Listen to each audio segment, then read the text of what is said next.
يعني دي فرصه كويسه جدا للاهلي، خصوصا ان هو ما كانش هيكلف الاهلي مبلغ في التعاقد. لما الاهلي جابه كان مستني منه، الجمهور كان مستني منه نفس المستوى اللي كان بيقدمه مع الزمالك. زيزو لعيب ممتاز جدا، ولما بيلعب وينج بيبقى قوي جدا. هو كان مع الزمالك بيعمل اسيستات وكان بيشوط، ولما بيلتزم بحته ان هو يلعب وينج.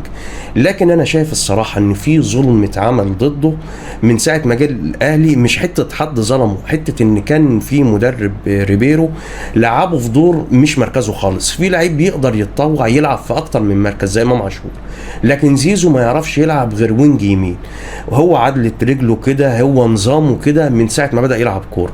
لما دخل بقى في وسط الملعب بأربعة مش عارف يلعب الدور، ظهر بالمستوى اللي خلى ناس تقول هو زيزو فين، وفين اللي اتدفع فيه 100 مليون، واللي يقول ده اتدفع فيه مليار والكلام ده كله.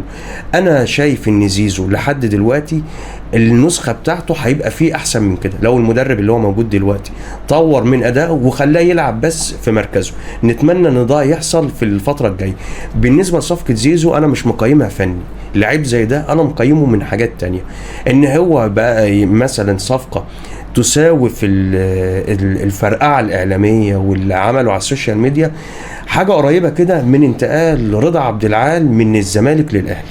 من ايامها ما شفناش لعيب جه من الزمالك راح الاهلي عامل نفس الروده. الاهلي كسب كتير جدا من تقديمه على السوشيال ميديا. حصل تفاعل، اكتر تفاعل في تاريخ الشرق الاوسط لتقديم لاعب. يعني مثلا ممكن اللي عداه بس كريستيانو لما جه الدوري السعودي. الجماهير كلها كانت بتتكلم حتى في الدول العربيه الاعلان ده. فممكن الاهلي كان باصص للموضوع ده من حته تسويقيه قويه، ان هو يبعت رساله ان هو يقدر يجيب اي نجم دلوقتي، خصوصا ان ده كان لعيب كان معروض عليه 5 مليون دولار من الدوري السعودي. تاني حاجة ان الاهلي عارف ان زيزو عنده حاجة كويسة اللي هي الاستمرارية في الاداء. زيزو كان اللي بيميزه اخر 5 سنين ان هو بيلعب من اول الموسم لاخر الموسم عنده ثبات في المستوى. ممكن لو المدرب اداله التوظيف الصح وثقته في نفسه، يعني علت اكتر واكتر وهو لعيب عنده ثقة في نفسه، ان يجي منه نتائج محدش يتوقعها. طب انت هسألك سؤال. اتفضل. انت لو المدير الفني للنادي الاهلي وعارف كواليتي زيزو وعارف انه بدنيا ما شاء الله ممتاز، تمام، هتلعب زيزو وينج ولا هتلعبه 8 ولا هتلعبه 6؟ لا حلا باللي انت شفته، انت شفت زيزو مع الاهلي وشفته مع الزمالك، كلام سليم، وانت ليك حريه الاختيار. هتختار زيزو في انهي مكان؟ على فكره زيزو لعب في ال3 اماكن ولعب باك رايت. مظبوط. بس احنا هنبعد شويه عن حته الباك رايت رغم ان انا بحبها لزيزو يعني. مظبوط.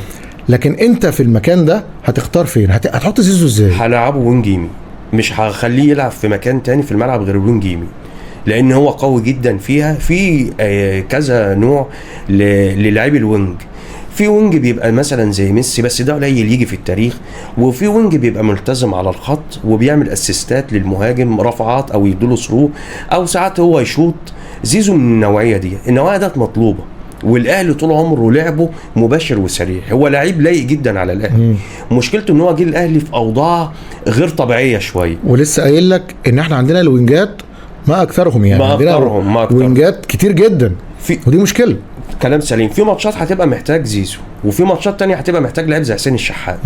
الاهلي قدر ينوع في الكواليتي بتاعت الوينجات بتاعته، ودي حاجه كويسه. وانا ضد خروج حسين الشحات.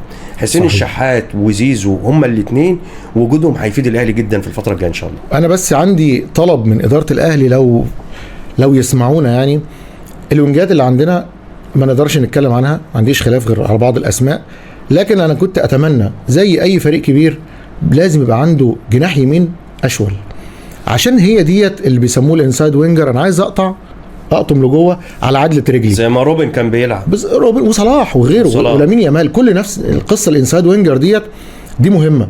عن الزمالك عندهم خوان الفينا نفس القصه، انسايد وينجر هو بيلعب لعيب اشول، بيقطم بقت شماله ديت قدامه كل الاوبشن، هيباصي، هيزق الكوره، هيعملها في البعيده، هيعملها في القريبه. زيزو مع احترامي الكامل بقى، انا مختلف معاك في النقطه دي، ان هو راجل بيلعب برجله اليمين، فما عندوش حته ان انا هقطم فهشتغل بالشمال دي ازاي، بيبقى رجله جنب الخط على طول، فده هيبقى جناح هو ماسك الخط.